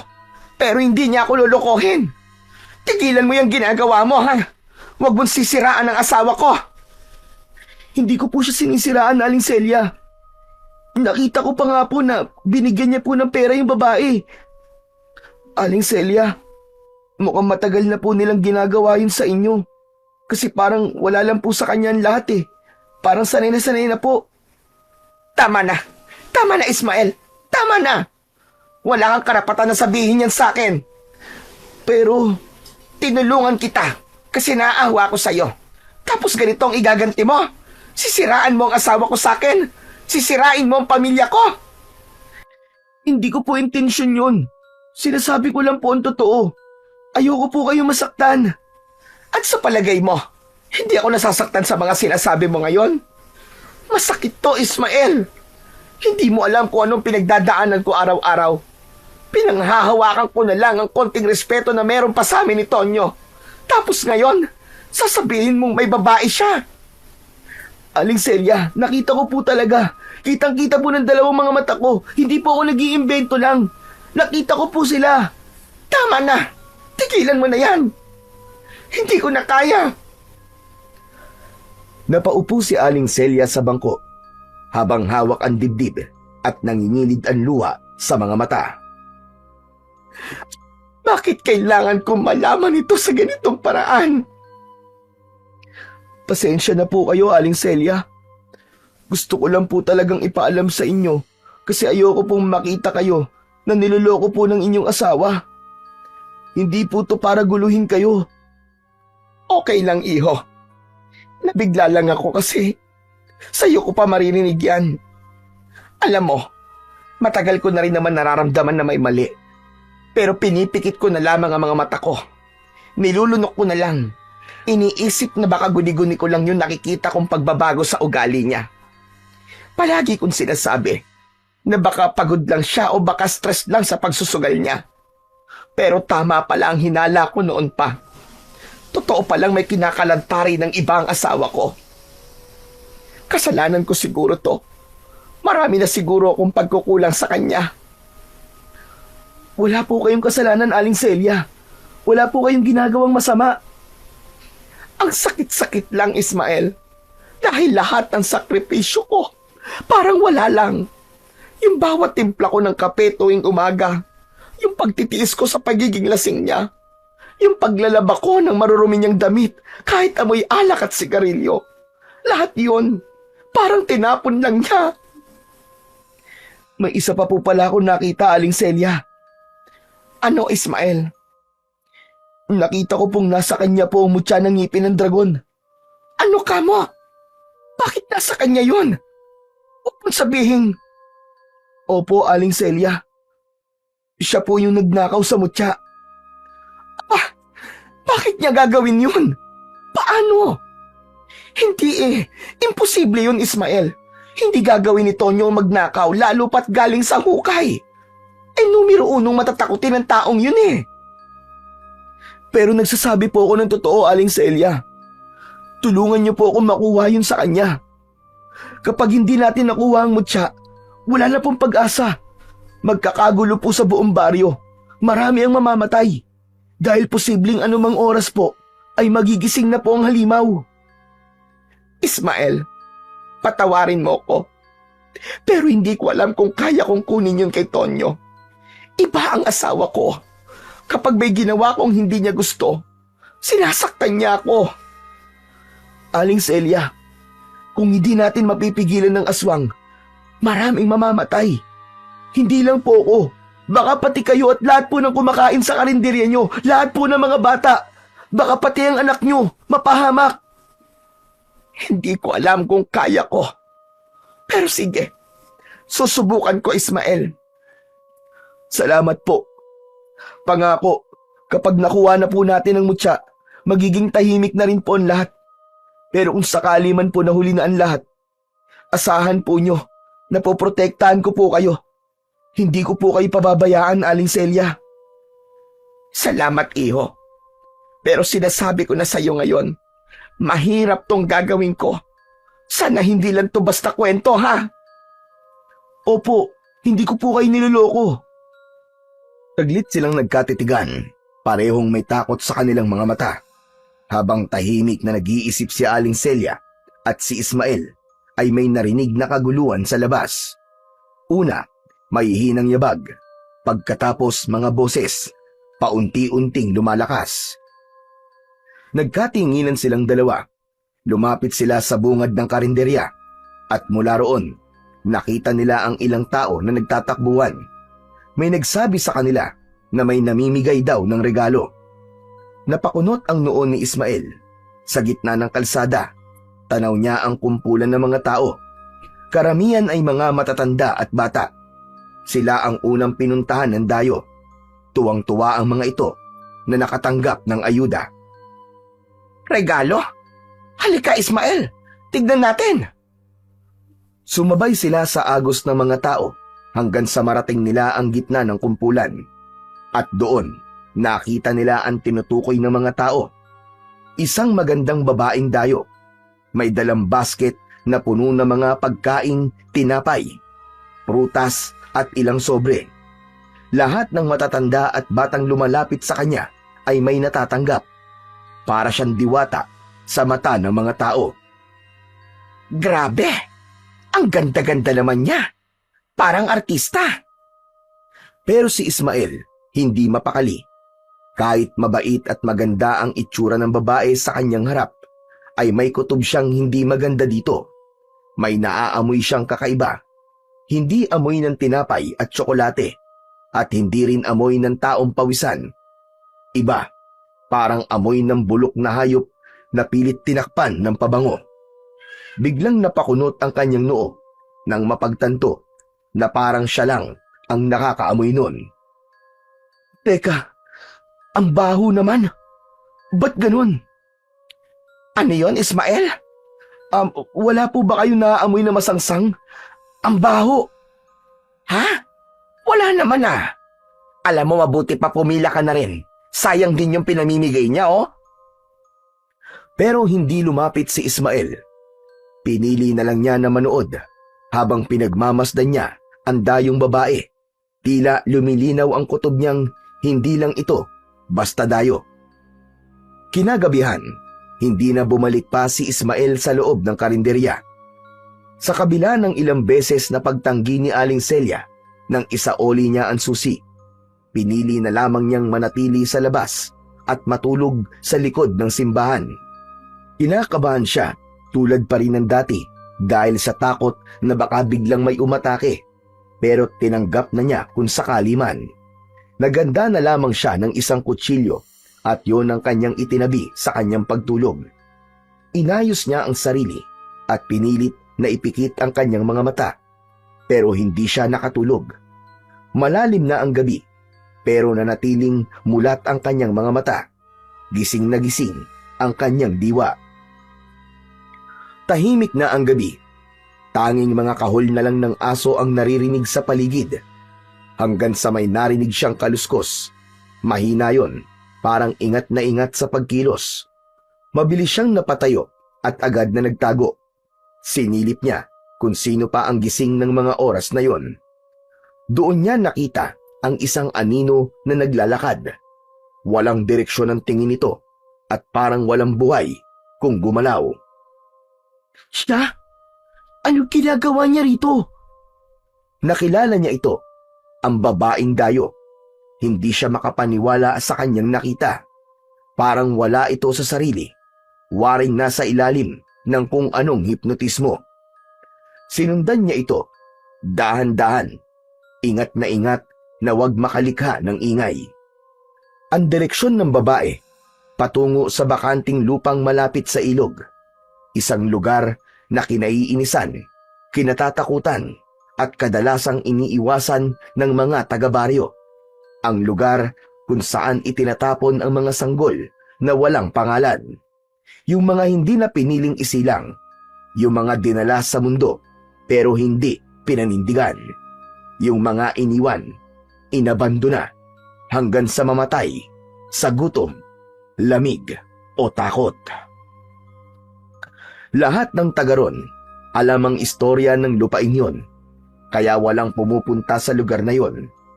Pabilis ng pabilis ang tibok ng puso ng binatilyo, habang sinusundan pa rin ang babae. Alam niyang hindi na lang kutob at masamang hinala ang kanyang nararamdaman. Sigurado na siyang may mali sa babae. Anong gagawin niya dito? Mula sa kanyang pwesto, tanaw na tanaw niya ang babae. Nakatingin sa tubig. Parang umaawit ito pero mahina lang. Hindi maintindihan ni Ismael ang sinasabi nito, ngunit malinaw sa kanyang hindi pangkaraniwan ang inaawit ng babae. Bigla itong lumusong sa tubig. Lumubog ito sa gitna ng ilog. Nakasilip pa rin ang binatilyo. Tahimik. Halos hindi na humihinga. Ilang segundo na ang lumipas. Walang gumagalaw. Wala ring kakaibang tunog, kundi ang mahina at kalmadong tubig. Natakot si Ismael. Naisip niyang baka nagpakamatay ang babae. Lumapit siya sa may ilog at pilit na tinatanaw ang lugar kung saan ito lumubog. Isang minuto pa ay nagpasya na siyang tatalon na rin sana sa tubig. Ngunit biglang may umahon, pero hindi na ito ang parehong babae. Napaatras ang binatilyo. Nanlaki ang kanyang mga mata sa kanyang nakita. Napakagat sa kamay para hindi makalika ng sigaw. Nagulat siya at natakot sa kanyang nakitang nilalang. Ang kalahating katawan nito mula sa bewang paakyat ay naging kulubot na ang balat at may mga kaliskis. Ang ibabang kalahati naman ay hindi na tao. Isang dambuhalang buntot ng ahas ang pumalit sa kanyang mga paa. Makapal, madulas at kumikislot sa tubig. Nakatalikod ito sa kanya. Nanginig ang mga tuhod ni Ismael pero pinilit niyang humakbang palayo sa nilalang. Muli siyang nakapagtago sa likod ng isang puno. Ang babae sa kanyang paningin ay tila isang nilalang na mula sa alamat. Kalahating babae, kalahating ahas. Sigurado na siya, ito na nga ang ulog na ipinakita sa kanya ni Lolo Berto na dating nakalibing sa gubat. Hindi maaari ito. Gising na siya. Gising na ang ulog. Napatitig si Ismael sa aswang na nasa kanyang harapan. Nakita niya itong kumilos. Itinaas ang kamay nito sa langit at muling bumigkas ng isang dasal. Ang tinig nito ay malalim at parang may sumasabay na di lang dalawang tinig kundi marami. Parang boses ng ilang kaluluwang sabay-sabay na nagdarasal. Nagtakip ng tenga ang binatilyo. Ano to? Ano to? Diyos ko! Ano tong ginagawa niya? Habang nagpapatuloy ito, biglang gumalaw ang lupa. Sa ilalim ng malabnaw na putik, may isang kamay na umusli. Maliit, pero matalas sa mga kuko. Dahan-dahan itong umangat sa lupa. Isang maliit na nilalang, parang bata, pero may kahindik-hindik na anyo. Maputla ang balat, kulay abo, parang bangkay. Ang mga mata nito ay namumula. Ang bibig ay punong-puno ng matutulis ng ngipin. Halos hindi kasya sa maliit nitong bibig, kaya't nakabuka ito na tila laging galit. May maliit din itong mga sungay sa gilid ng ulo, at ang paghinga nito ay parang huni ng pusa na paos at galit. Gumapang ito palabas ng hukay at lumapit sa ulog. Ngumiti ang babae nang makita niya ang tiyanak na nasa kanyang tabi. Itinuloy ng matandang babae ang kanyang pagdarasal, at si Ismael naramdaman ang biglaang pagbigat ng hangin. Gumuhit sa langit ang matatalim na kidlat. Animoy parang galit na galit. Humigpit ang hawak niya sa kanyang dibdib at hindi niya alam kung ano ang gagawin. Maya-maya pa ay narinig na niya ang mumunting kaluskos at sa muli niyang pagsilip, nakita niya na ang sunod-sunod na pagbangon ng mga patay na sanggol. Diyos ko! Ang daming tiyanak! Maingat na umatras ang binatilyo, halos hindi na humihinga. Ilang sandali pa ay nakalayo siya sa lugar na yon. Tumakbo siya ng ubod bilis. Hindi na niya ininda ang mga sanga na tumatama sa kanyang muka o ang mga tinik na bumabaon sa kanyang mga paa.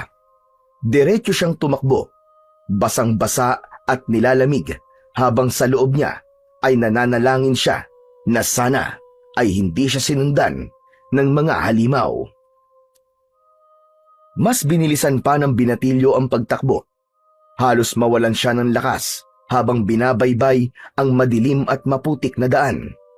Isa lang ang naisip niyang puntahan ng mga oras na yon. Yun ay walang iba, kundi si Aling Celia. Sa wakas, ligtas siyang nakarating sa bahay ng babae. Nanginginig ang kamay niya habang sunod-sunod na kumatok. Aling Celia! Aling Celia! Buksan niyo po ang pinto! Ilang saglit ay bumukas ang pinto. Gulat na gulat si Aling Celia nang makita ang binatilyo. Basang-basa, maputik at takot na takot. Diyos ko! Ismael! Ano nangyari sa'yo? Ba't ganyan ang itsura mo? Tulungan niyo po ako. Kailangan na po natin yung mutya. Nabuhay na po sila, Aling Celia. Nandito na po ang ulog. Nabuhay na po ang mga tiyanak. Sandali lang. Huwag kang masyadong maingay. Nandito ang asawa ko, lasing. Hindi niyo po ako naiintindihan eh. May mga halimaw na po. Nakita ko po sila. Paparating na po ang dilubyo, Aling Celia. Parang awa niyo na po. Kunin niyo na po sa asawa niyo ang mutya. Yun na lang po ang tanging paraan para mapigilan ang kampo ng kadiriman. Napaatras si Aling Celia. Hindi makapagdesisyon kung ano ang gagawin. Pero bago pa niya maisip ang susunod na hakbang, ay may narinig silang malalim na boses mula sa loob. Celia! Sino ba yan nandyan na? At bakit tayo ginagambala sa 10 oras ng gabi? Sino ba yan? Sumulpot ang lalaki mula sa sala. Hawak pa ang isang bote ng gin sa kamay. Namumula ang muka at halatang kanina pa naglalasing. Ah! Ikaw na naman pala. Anong pakay mo ba rito ha? Umalis ka na nga. Huwag kang magdala ng kamalasan sa pamamahay namin. Kung kailan sunod-sunod na swerte ko bigla ka na naman susulpot. Baka dahil sa'yo, matigil ang lahat ng biyayang dumarating. Mang Tonyo, makinig ka po kayo sa akin. Kailangan niyo pong ibigay sa akin ng mutya ng ngipin ng dragon ngayon din. Kailangan natin yun para mailigtas ang lahat. Si Raulo ka ba? Bakit ko naman nabibigay sa'yo ang bagay na nagbibigay ng swerte sa akin, ha? Alam mo ba simula ng kunin ko to, ay naging sunod-sunod na ang panalo ko sa sabong? Kaya bakit ko ito ibibigay sa'yo? Si Raulo ka pala Nasa iyo talaga ang ngipin ng dragon, Tonyo. Anong ngipin ang sinasabi mo? Ang kinuha ko, yung gintong pangil na pampaswerte. Anong pampaswerte? Malas ang bagay na yan, Tonyo. Paano mo nakuha yan? Nagsimulang magkwento si Mang Tonyo. Ayon sa kanya, nagsimula ang lahat ng mapag-usapan nilang mga sabungero ang tungkol sa mga anting-anting na pampaswerte at kung ano-anong kababalaghan.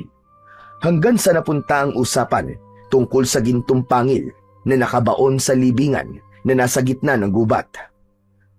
Galing umano ang impormasyon sa isang matandang baliw. Dito nila narinig ang tungkol sa pampaswerteng anting-anting. Habang ang iba niyang kasama ay natatawa at nagsasabing kwento lang yon ng mga lasing, si Mang Tonyo ang sumeryoso dito. Tinandaan niya ang bawat detalye ng kwento, kasama na dito ang lokasyon. Kaya naman, kahit takot sa patay o sa mga multo, pinuntahan niya ang lugar na yon. Ani ay walang tao ang aasenso sa takot. Dala ang sako, itak at asarol.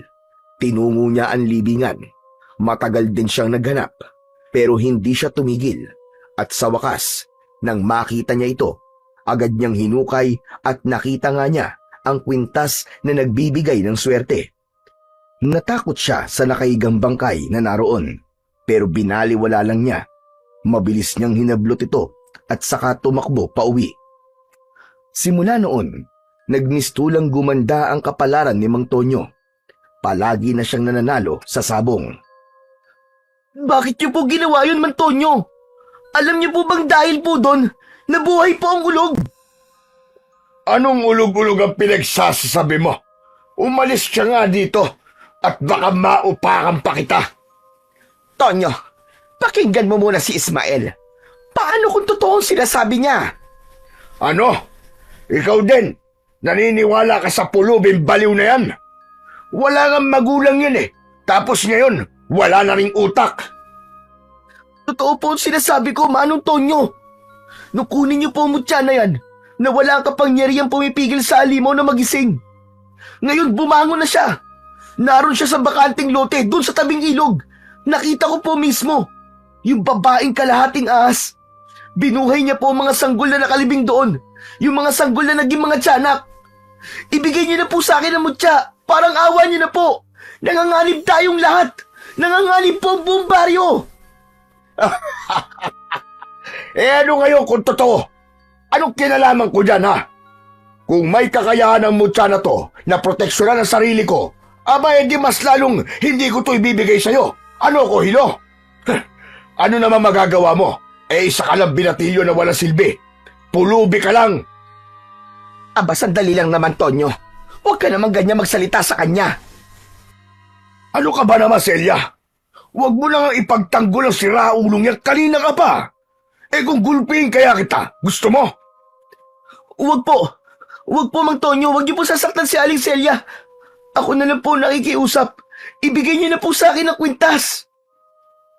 Ba't makulit ka talaga, no? Wala akong ibibigay sa'yo. Lumayas ka na nga dito. Kung hindi niyo po ibibigayan, ako na lang po ang kukuha.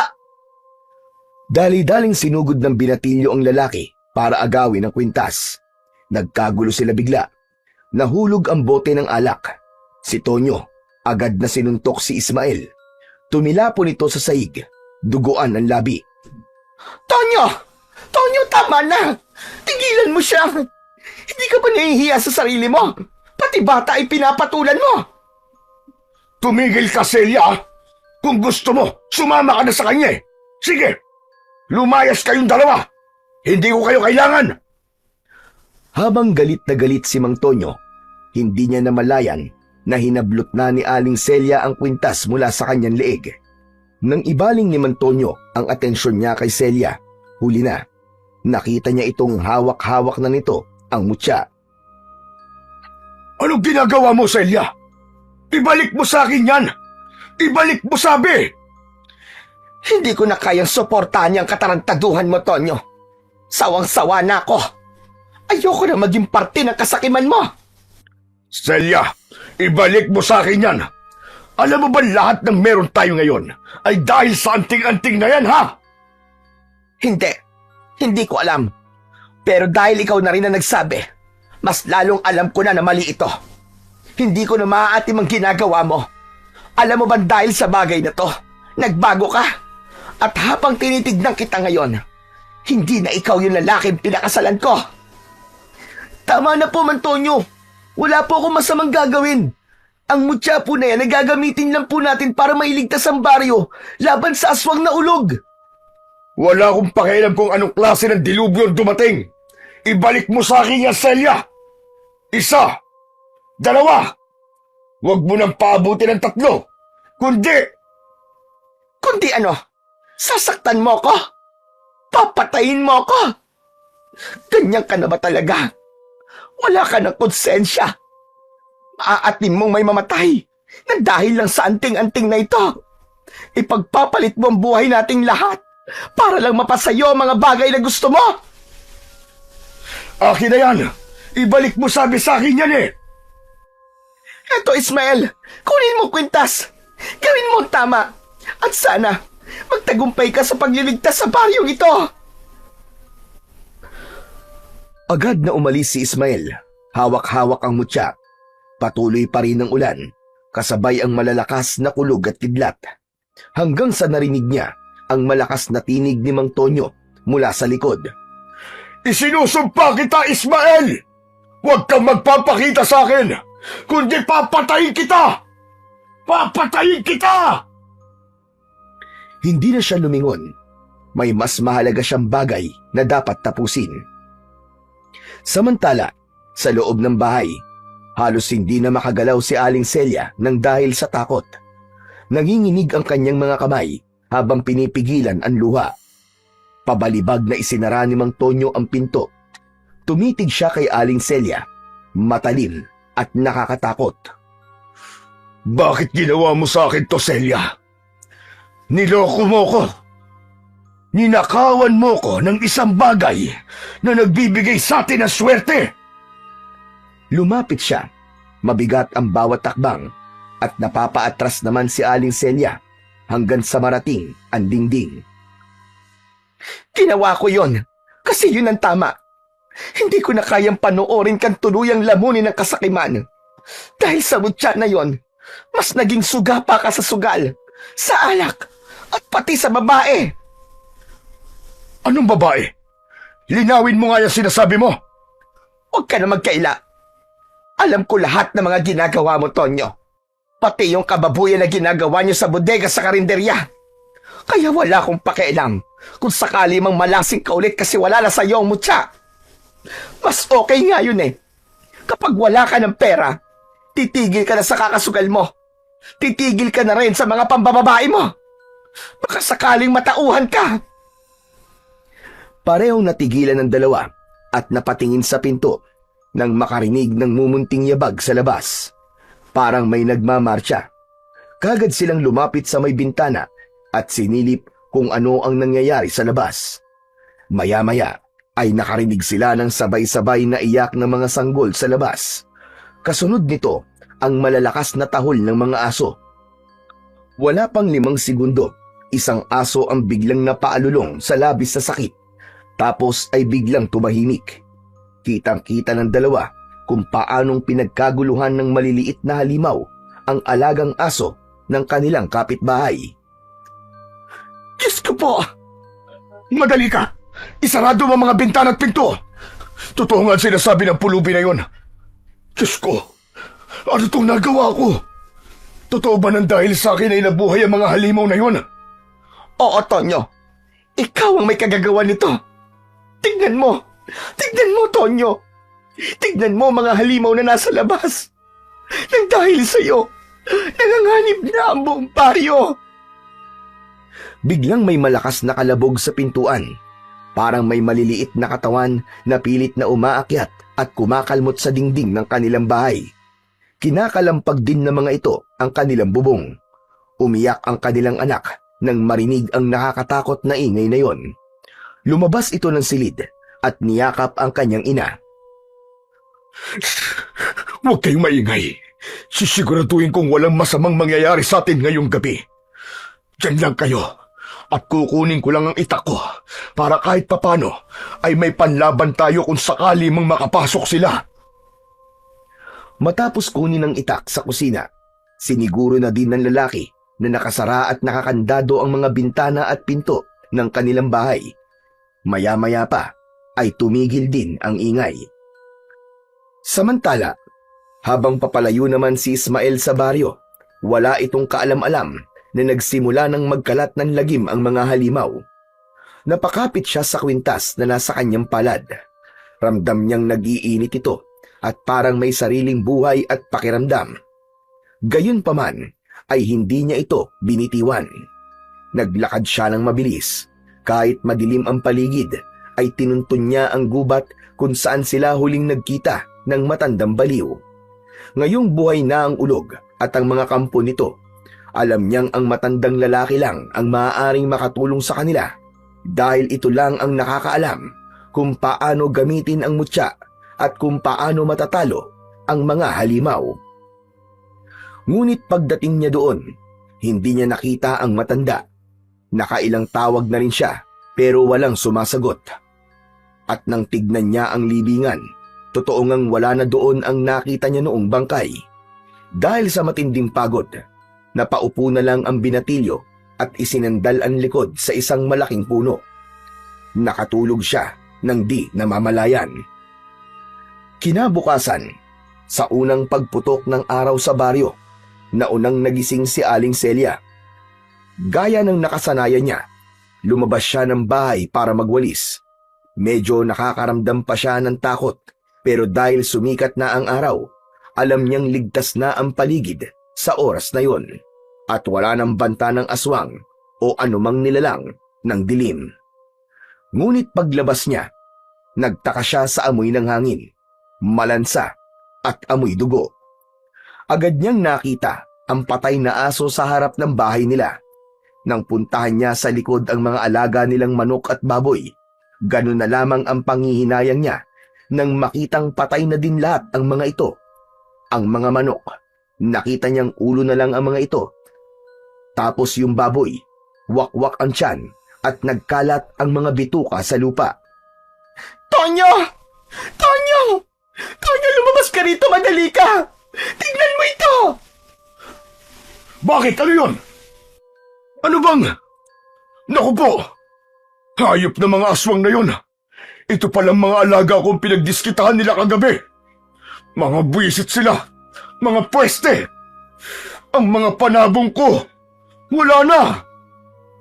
Hindi pa man sila nakakabawi sa gulat at panghihinayang, ay may dumaan silang kapitbahay at sinabi sa kanilang may mga patay na tao silang nakita sa iba't ibang bahagi ng baryo. Nagkatinginan ang mag-asawa. Pinagpawisan sila ng malamig at si Mang Tonyo halos hindi na makahinga. Sunod-sunod nagsilabasan ang mga tao, kanya-kanyang sigawan at iyakan. Ang ilan, hilam na ng luha ang kanilang mga mata. May ilang nagsabi na nakakita sila ng mga halimaw kagabi at ilan sa mga ito ang binulabog at tinakot na mga halimaw na yon. Ayon sa mga tao, aswang ang sumalakay sa kanila ng gabing yon. Nabalot ng takot ang buong paligid. Si Mang Tonyo hindi na nakapagsalita. Tumingin siya kay Aling Celia. Umalis ito at sumunod siya. Tinignan kung ano ang nangyayari sa paligid. Pagkalipas ng ilang sandali, umuwi na ang mag-asawa. Sabi ko naman sa'yo, Tonyo mali talaga na kinuha mo, mutya. Akala ko swerte lang ang makukuha natin sa bagay na yun eh. Hindi ko naman talaga inakalang ganito ang mangyayari. Anong gagawin natin ngayon, Tonyo? Hindi ko alam, Celia. Wala akong ideya sa kung anong pwede natin gawin. Pero mabuti pa, ay umalis na tayo dito. Magsimula na lang tayo ng panibagong buhay sa ibang lugar. Ano? Naririnig mo ba yung mga pinagsasabi mo, Tonyo? Ikaw ang dahilan nito. Tapos iiwan mo lang ng ganito. Wala ka ba talagang konsensya? Sabihin mo na kung anong gusto mong sabihin. Pero ang importante sa akin ang buhay natin. Lalo na ng anak natin. Teka, nasa na pala yung bata? Baka nandun sa kwarto niya natutulog. Parehas nilang pinuntahan ng kwarto ng kanilang anak. Pero sa kasamaang palad, wala ito doon. Nagpalitan sila ng tingin. Parehong halata ang takot sa kanilang mga mata. Hindi! Hindi ito pwede! Kanina lang nandito pa siya eh. Elisa! Elisa, anak! Anak, nasan ka ba? Bumalik ka na rito sa bahay. Tumakbo sila sa likod ng bahay. Pinuntahan ng palikuran, ang maliit na bodega, ang lugar kung saan palaging naglalaro ang bata. Pero wala ito ron. Elisa! Elisa, anak! Ikaw ang may kasalanan nito, Tonyo. Kasalanan mo lahat ng ito, hayop ka. Hindi nakaimik si Mang Tonyo. Napatitig siya sa kanyang mga kamay. Naunawaan niya ang laki ng kanyang nagawang kasalanan. Hahanapin ko si Ismael. Hahanapin ko matandang lalaki. Baka sila makatulong sa atin. Gawin mo na ngayon. Subukan mong hanapin sila doon sa libingan kung saan mo nakuha ang mutya. Bilisan mo na, bago mahuli ang lahat. Samantala sa gubat, di pa nagigising si Ismael. Mahimbing pa ring natutulog ito sa ilalim ng malaking puno. Nananaginip. Sa kanyang diwa, nakikita niya ang isang malaking kuweba. At doon ay naririnig niya ang tinig ng matandang lalaki. Yun ay walang iba, kundi si Lolo Berting, ang baliw na matanda. Ismael! Makinig ka! Lolo Berting? Lolo Berting! Asan po kayo? Hindi nagpakita sa kanya ang matanda, pero patuloy niyang naririnig ang tinig nito mula sa kawalan. Lolo Berting! Tulungan niyo po ako! Nakita ko po, nagising na po ang ulog.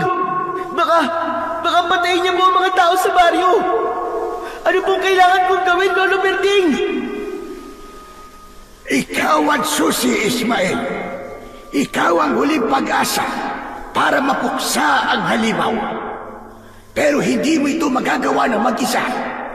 Makinig ka sa aking mabuti. Kailangan mo ng kasama.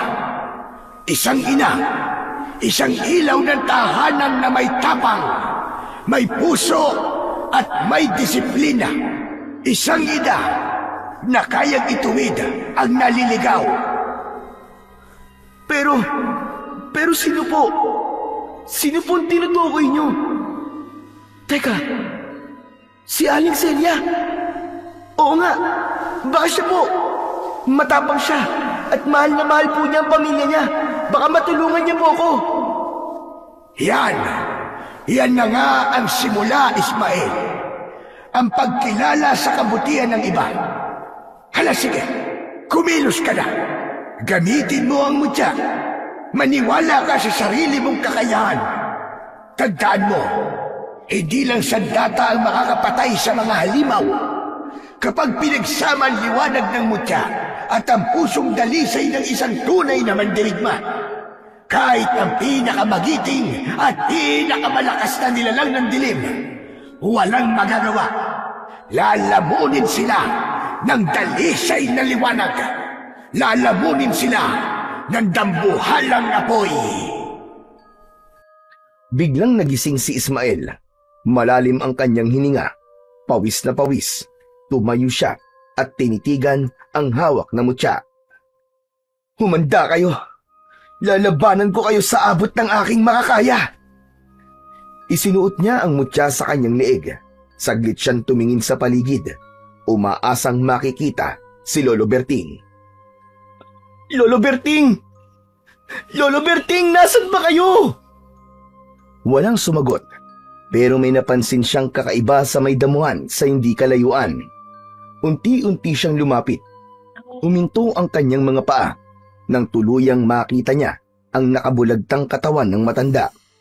Maputla na ito, wakwak ang tiyan at puno ng kagat at kalmot ang kanyang katawan. Nakadilat pa ang mga mata nito, parang punong-puno ng takot sa huli nitong mga sandali. Lolo Berting! Lolo Berting! Tumulo ang luha sa kanyang mga mata dahil sa sakit at panghihinayang sa pagkawala ng matandang minsan ay gumabay sa kanya. Biglang may mga yabag sa kanyang likuran. Ismael! Ismael! May kailangan ka malaman. Mantonyo! Agad niyang hinawakan ng mahigpit ang kwintas at bahagyang umatras palayo sa lalaki. Huwag ka mag-alala, Ismael. Hindi ko nakukunin ang mutya na yan. Pumunta ako dito para ipaalam sa'yo na umatake na ang mga halimaw kagabi. Maraming kababaryo natin ang namatay. At ang anak ko nawawala siya. Nawawala si Elisa. Ikaw lang at ang matanda... Bigla itong natigilan nang makitang patay na ang matandang lalaki. Hindi. Ano nangyari? Sino ang tutulong sa atin ngayon para mapuksa ang mga halimaw na yun? Tayo po, Mantonyo. Tayo po magtutulungan para mawala na mga salot na yon. Kailangan na po nating magbadali. Kailangan nating bumuo ng isang magandang plano kasama ang iba nating mga kababaryo. Kung handa tayo sa laban, matitiyak kung may pag-asa tayong manalo. Asahan mo ang tulong ko, Ismael. At ako na ang bahalang magkumbinsi sa mga kababaryo natin. Basta ipangako mo sa akin na hahanapin natin si Elisa pagkatapos ng laban na to. Ipinapangako ko po, Mantonyo. Hahanapin po natin si Elisa. Lumakad na ang dalawa at umuwi na sa baryo. Kaagad na nakipag-ugnayan si Mang Tonyo sa mga namumuno sa barangay. Nagpatawag naman ang kapitan ng agarang pagpupulong kasama ang lahat ng mga tanod at ibang kalalakihan ng baryo. Kinagabihan, ramdam na ramdam ng lahat ang tensyon. Mula sa di kalayuan, naririnig na nila ang iyak ng mga sanggol. Biglang lumakas ang hangin. Pumatak ang ulan. Biglang umalingasaw ang masangsang na amoy. Parang may halong dugo. Narinig nila ang malakas na singasing ng ulog. Naghintay ang binatilyo sa labas. Ilang sandali pa, narinig na nila ang pagmamarcha ng maliliit na paa. Paparating na ang mga tiyanak.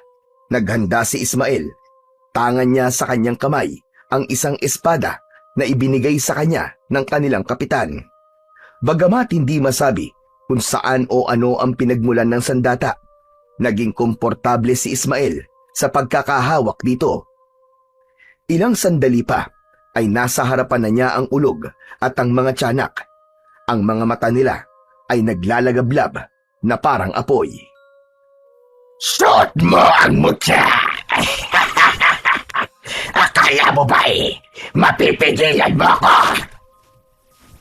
Hindi lang kita pipigilan! Wawasakin pa kita! Sige! Subukan mo! Isa ka lamang paslit sa palingin ko. Mahina kang nilalang! Biglang gumapang palapit ang ulog at sumugod kay Ismael. Agad itong umiwas, gumulong sa lupa. Habang iniwasan niya ang pagsalakay ng aswang, parang may naririnig siyang mga bumubulong. May nagsasabi sa kanya kung ano ang kanyang gagawin. Tumayo ang binatilyo at buong tikas na hinarap muli ang aswang na ulog. Kung ano ka man, hindi ka mananalo kasi masama ka. Kailanman, hindi nanalo ang kasamaan laban sa kabutihan. Inubad niya ang mutya sa kanyang leeg at inilagay ito sa hawakan ng kanyang espada. Itinaas niya ito nang nakaturo sa langit at pagkatapos ay itinutok ito sa aswang na ulog. Mula rito, kumawala ang isang bugso ng liwanag. Tumama ito sa katawan ng aswang. Napasigaw ito sa labis na sakit. Nagsimulang mabulok ang balat nito, pero mabilis din itong umatras. Inutusan itong sumugod ang kanyang mga kampon na tiyanak. Tumakbo ang mga ito papalapit kay Ismael. Handang pagpiestahan ang payat na katawan ng binatilyo. Nasaktan siya sa unang bugso ng paglusob. Isang tiyanak ang kaagad na kumagat sa kanyang braso. Isa pa'y humablot sa kanyang damit at kinalmot ang kanyang dibdib. Nanginig siya sa sakit, pero nanatili siyang matatag.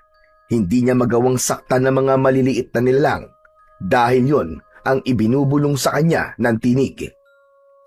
Mula sa loob ng kabahayan ay lumabas ang mga tao, kabilang na si Aling Celia. May bitbit itong pamalo sa kanyang mga kamay. Hoy! Mga pasaway na bata kayo! Tigilan nyo na yan!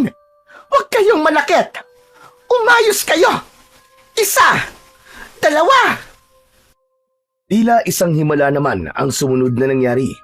Binitiwan ng mga tiyanak si Ismael at isa-isang nagsipag-atrasan. Parang mga batang nahuling gumagawa ng kalokohan. Parang mga batang natakot ang mga tiyanak. Yumuko sila at nagsimulang umiyak. Hindi lang dahil sa sigaw ni Aling Celia, kundi dahil may naramdaman silang hindi nila maipaliwanag. Isang takot na may halong lungkot. Mga walang silbi! Mabilis na sumugod ang aswang na ulog, mas mabigat at mas mabilis kaysa kanina. Ngunit sa pagkakataong yun, hindi na nagpabaya pa si Ismael. Mabilis niyang itinaas ulit ang kanyang espada. Nakaturo sa langit, at mula sa dulo nito, isang nakakasilaw na liwanag ang kumawala. Himalang tila biglang nagliwanag ang langit. Tumigil ang ulan, nagsimulang gumalaw ang mga ulap, at sa gitna ng liwanag, nagpakita ang isang gintong dragon. Bumaba ang dragon mula sa langit at unti-unting nag-anyong gintong liwanag. Ang liwanag ay bumalot sa buong katawan ni Ismael. Napapikit siya sa sobrang lakas ng enerhiya. Nang dumilat siya, nakalutang na siya sa ere. Kasabay nito ay ang biglang pagbabago ng anyo ng mutya. Naging gintong apoy ito at kumalas mula sa espada. Dumapo ito sa kanyang kamay. Sa pagkakataong yun, ay binitiwan na niya ang kanyang espada. Ramdam ni Ismael ang panibagong lakas at naging mas matalas na rin ang kanyang pandama. Sumigaw ang aswang na ulog. Hindi ito umatras.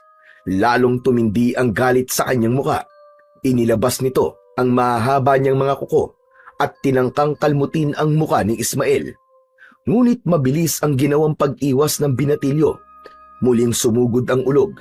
Hinampas nito si Ismael gamit ang kanyang mahabang buntot. Tinamaan ang braso ni Ismael at tumilapon siya. Tumama sa isang malaking puno.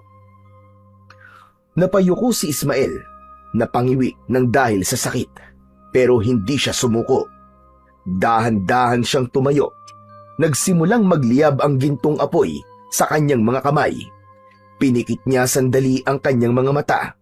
Saka malakas na sumigaw.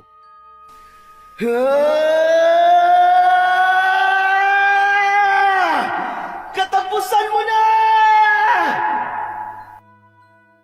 Itinapat ni Ismael ang liwanag sa kanyang dibdib.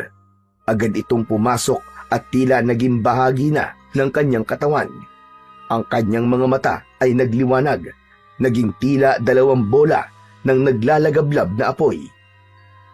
Muli siyang lumutang sa ere, balot ng gintong liwanag ang kanyang buong katawan. Sa isang iglap, sinugod niya ang aswang na ulog. Diretso niyang tinumbok ito at sa bawat pulgada ng paglapit niya, lalong lumalakas ang liwanag sa kanyang katawan. Nasisilaw ang lahat, halos hindi nila makita kung ano ang nangyayari sa laban. Samantala, inihanda naman ng binatilyo ang kanyang kamao. Isang malakas na suntok ang binitiwan niya sa dibdib ng aswang na ulog. Isang malakas na sigaw ang binitiwan ng halimaw. At sa huling pagkakataon, natupok ang ulog. Walang natira, kundi abo. Unti-unting nawala ang liwanag sa katawan ni Ismael. Mula sa ulap, muling lumitaw ang gintong dragon. Umikot ito sa ere at dahan-dahang bumaba. Inikutan nito ang mga tiyanak at sa bawat pag-ikot, naglalabas ito ng banayad na ilaw na tumatama sa mga nilalang. Isa-isang nagbago ang kanilang mga anyo.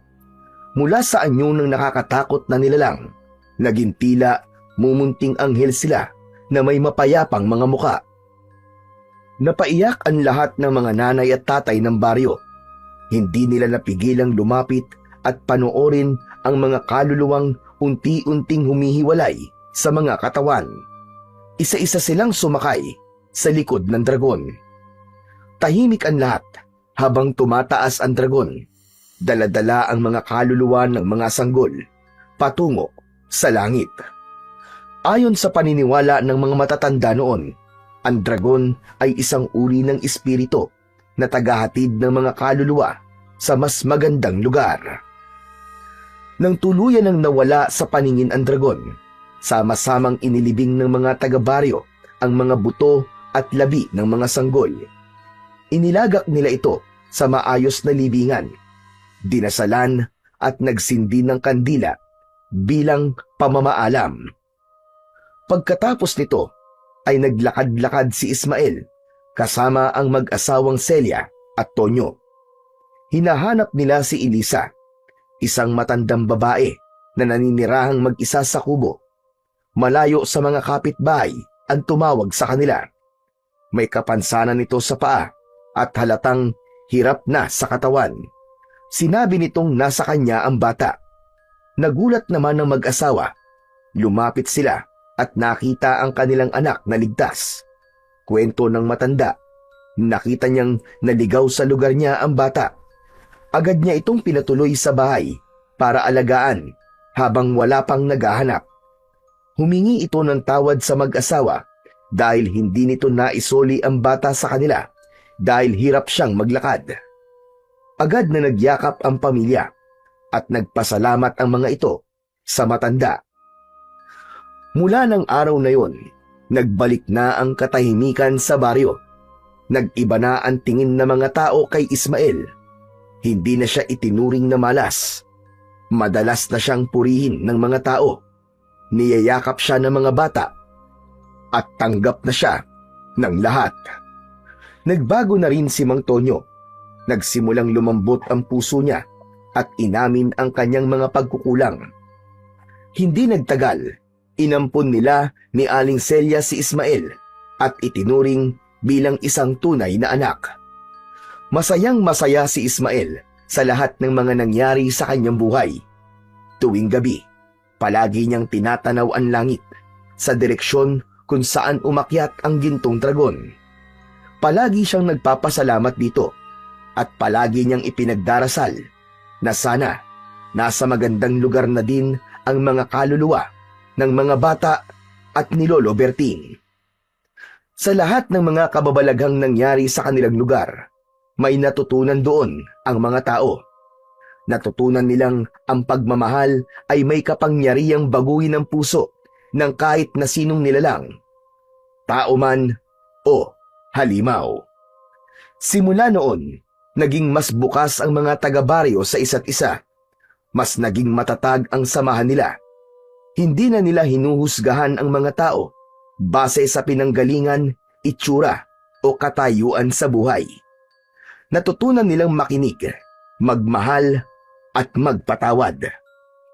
Si Ismael naman ay lumaking mas matapang, mas mapagkumbaba at punong-puno ng pag-asa. Ginugol niya ang buhay sa pagtulong sa iba. Nagamit niya ang kanyang mutya sa pagpapagaling ng karamdaman ng iba. Tumatak sa mga tao ang alaala ng babaeng ahas, ang gintong dragon, at ang mga tiyanak na naging anghel, at syempre, ang binatilyong minsang tinatawag na malas, na sa huli ay naging bayani ng lahat.